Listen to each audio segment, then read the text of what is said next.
Assalamualaikum warahmatullahi wabarakatuh. Waalaikumsalam warahmatullahi wabarakatuh. Kalau orang Sunda sampurasun gitu ya. Sampai. Mohon izin, yang saya hormati Ibu Ketua Stikes Dharma Husada beserta para wakil ketua dan senat akademik. Yang saya hormati panitia penyelenggara, khususnya adalah sponsor dari Pak Ade tadi ya, perawat hebat luar biasa. Dan yang utama moderator ini luar biasa dan MC luar biasa hari ini. Saya mendengar laporan dari Bu Irma, Bu Emma, ini ternyata kegiatannya se-Indonesia ya. Saya kaget juga nih. Begitu antusiasnya, ada 360 yang ikut dengan 62 institusi pendidikan di Indonesia, ini kan luar biasa. Mohon izin, saya hormati Ketua AIPNI Regional 6, Bapak Kusman, sekaligus sebagai Dekan Fakultas Kedokteran Unpad dan juga sebagai pembicara, Pak Urip dan teman-teman semuanya.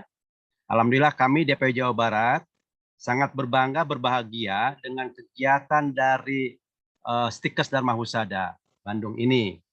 Kalau saya berkeinginan, boleh-boleh saja Ibu Irma ya, saya berkeinginan begini, bagaimana ke depannya Stikes Dharma Husada ini sudah menjadi alih jenjang gitu ya.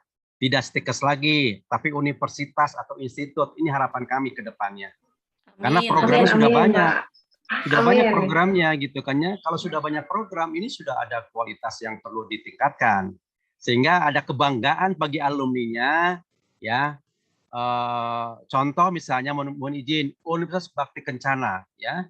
Ini kan luar biasa bagaimana nanti Stikes ini DHB bisa bermorfosis ya dalam kegiatan keilmuan.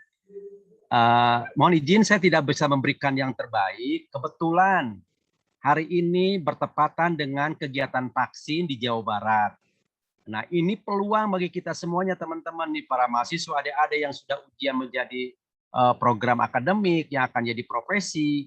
Ini peluang bagi kita semuanya. Ya. Hari ini memang tahun 2020 kita dikejutkan, dikagetkan dengan kondisi COVID-19. Ini kan sesuatu yang baru bagi kita semuanya.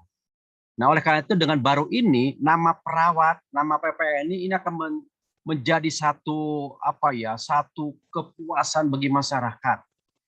Kondisi COVID ini memang tidak kita harapkan, tapi ada peluang positif bagi kami perawat begitu ya. Mungkin Bu Emma tahu atau Bu Wakil Ketua bidang akademik tahu bagaimana perawat ini sangat dibutuhkan dalam kondisi COVID. Tapi bagaimana uji kompetensi pun bagi teman-teman tidak boleh lupa, tidak boleh kita menjadi satu hambatan di dalam kelulusan ya. Ini pembukaan dari saya. Mungkin slide silakan saya mohon izin ke panitia untuk ditampilkan dulu supaya kita bisa sharing gitu ya. Dan saya mohon izin juga tidak bisa berlama-lama karena sebentar lagi ada Ibu Gubernur yang akan membuka kegiatan di SMA 8. Mohon izin, mangga.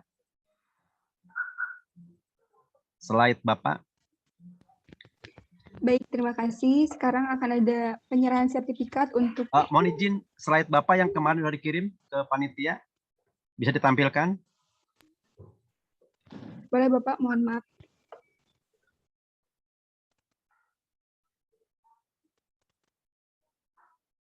Saya membuat satu sedikit rangkuman terkait dengan bagaimana kompetensi kita gitu ya. Yang pertama memang teman-teman tahun 2021 ini beda dengan tahun 2020. Bahwa hari ini teman-teman di wisuda, disumpah harus lulus dulu ya dengan exit exam. Jadi tidak bisa dia hanya akademik saja, tapi kalau begitu uji kompetensinya tidak bisa, tidak akan diwisuda. Jadi kita ini satu paket exit exam ya. Sudah ada slide Bapak? Kemarin sudah dikirim kemarin ke email.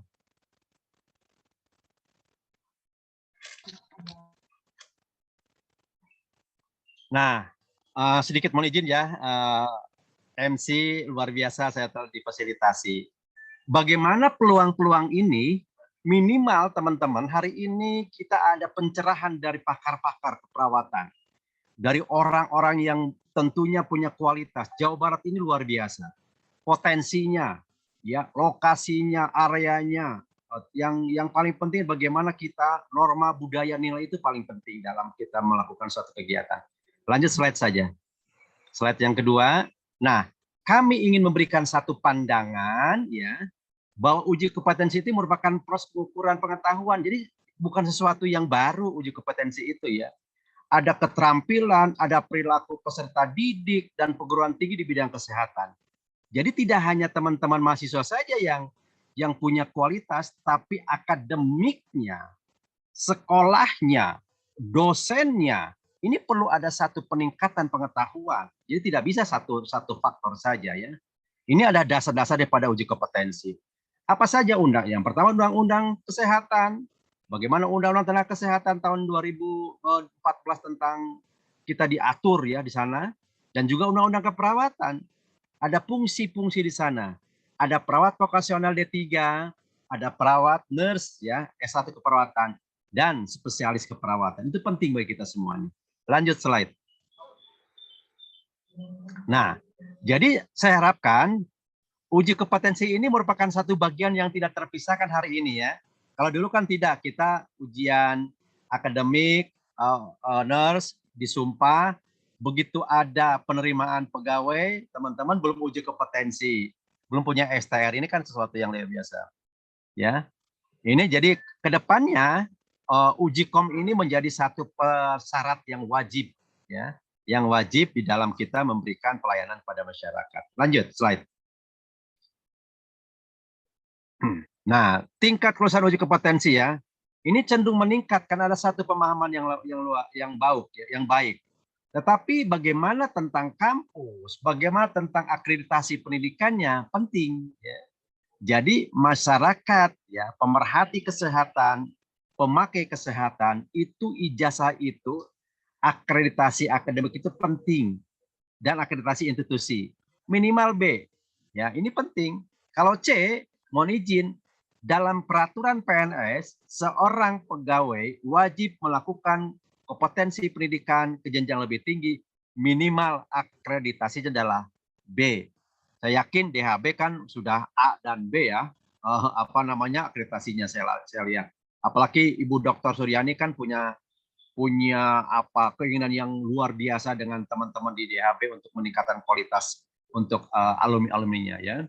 Ini yang paling penting.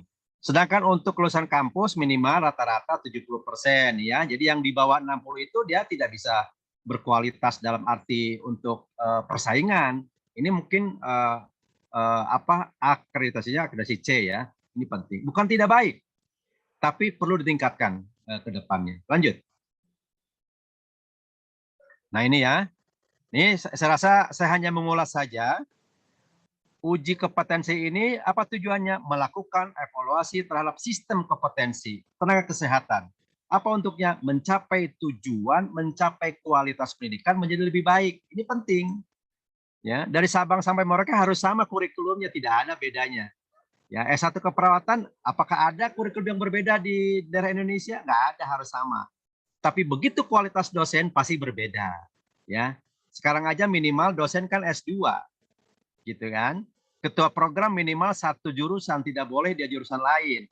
Keperawatan harus S2-nya keperawatan lagi, nggak mungkin dia biostatistik jadi ketua program gitu ya. Ini harapan kami ke depannya PPNI. Jadi ada satu jenjang yang karir yang jelas. Bagaimana teman-teman kualitas dosen itu perlu diperhatikan. Ya kalau perlu semuanya ya ketua program studi itu ada doktor misalnya ya. Ini adalah sesuatu yang membanggakan bagi kita semuanya. Lanjut. Nah, ini yang sekarang kita lagi diramaikan ya. Exit exam menjadi sebuah fenomena yang ditakuti oleh semua mahasiswa ya. Ya itu karena ketidaksiapan. Nanti mungkin Pak Kusman akan memberikan bagaimana peluang-peluang ini ya, bagaimana nanti Pak Urip akan memberikan celah-celah untuk membahas soal uji kompetensi apa ya. Teman-teman perhatikan. Dengan kondisi ini sangat baik nih, hari ini ada seminar atau workshop ya. Karena apa? Lulus dari sebuah tinggi adalah merupakan satu kebanggaan bagi teman-teman semua. Di wisuda hari ini, disumpah hari ini, besok bekerja. Ini exit exam. Tapi kemarin di wisuda, lulus, mengeluarkan uang banyak, begitu ada kompetensi untuk kesempatan melamar, kesalahannya apa? Ya tadi, STN-nya tidak punya, uji komnya belum lulus. Akhirnya apa? Tidak ada rasa kebanggaan. Hari ini Anda teman-teman, saya setuju exit exam merupakan bagian yang tidak terpisahkan. Contoh saya lah, ya Pak Wawan nih, saya geralnya SKP, bukan SKPNES, satu paket. Sehingga begitu lulus langsung bekerja, tidak menunggu uji kom lagi. Hari ini pemerintah kembali ke zaman saya dulu gitu ya dengan Pak Gusman. Pak Gusman gelarnya SKP dengan Pak Wawan, bukan SKPNES dan sebagainya. Tapi nggak apa-apa, ini kan proses berjalan terus. Lanjut. Nah ini tuntutan masyarakat semakin meningkat, kompetensi bagaimana kampus dan sebagainya, peningkatan mutu dapat dilakukan dengan peningkatan kualitas SDM dosen dan sebagainya. Ini penting nih. Bagaimana dia mengikuti pelatihan terkait dengan penyusunan analisis atau item review atau item development-nya. Tadi dari panitia ada nanti bedah soal bagaimana mengerjakan soal dan sebagainya, ini penting bagi kita semuanya. Lanjut saja. Ini tuntutan pendidikan ya selain Undang-Undang Nomor 12 tadi kata Bu Irma gitu kan ya. Bagaimana kita akan ke depannya dan sebagainya. Sehingga mutu menjadi hal yang tidak terpisahkan dari kegiatan kita. Dunia kita dunia keperawatan, hubungan dengan manusia kan gitu ya. Dengan makhluk hidup bukan dengan robot gitu. Karena caring ini sangat penting gitu ya. Ini penting karena semuanya perawat ini luar biasa, dibutuhkan di saat penting ya, dicampakkan saat mereka menjadi satu kesalahan yang besar semuanya kena. Lanjut. Nah, ini bagaimana kita ada stressingnya. Ini stigma dalam kondisi COVID ya. Ada beban kerjanya stres, tidak hanya bagi perawat, mahasiswa juga stres ya. Di rumah terus gitu kan ya. Kuliahnya dengan daring, bosan gitu kan ya. Kuliah sambil makan, kan itu nggak benar kalau nanti terusan begini gitu kan ya. Off kamera, kemana main, dosennya ngomong sendiri. Ini kan sesuatu yang agak harus kita selesaikan bersama-sama. Makanya harus ada satu proses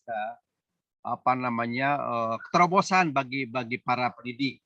Apakah ada pertemuan minimal 25% mahasiswa datang ke kampus dan sebagainya ya. Stigma diskriminasi, resiko penularan ya. Bagaimana terhadap perawat sebagai mahasiswa, nakes dan sebagainya. Ini penting bagi kita semuanya. Lanjut. Nah, sehingga terakhir disinilah kebutuhan perawat hari ini, teman-teman. Saya sangat berharap teman-teman mahasiswa yang akan ikut uji kompetensi, saya doakan lulus semuanya. Ya. Tapi dengan cara bagaimana? Lakukan kegiatan bersama-sama, lakukan bedah pengetahuan bersama-sama dengan para dosen, pembimbing. Ya. Ini penting. Sehingga nanti begitu lulus banyak sekali dibutuhkan. Diperlukan kompetensi khusus. Permintaan sangat besar untuk tenaga keperawatan. Yang baru lulus, baru uji kompetensi saja sudah bekerja hari ini.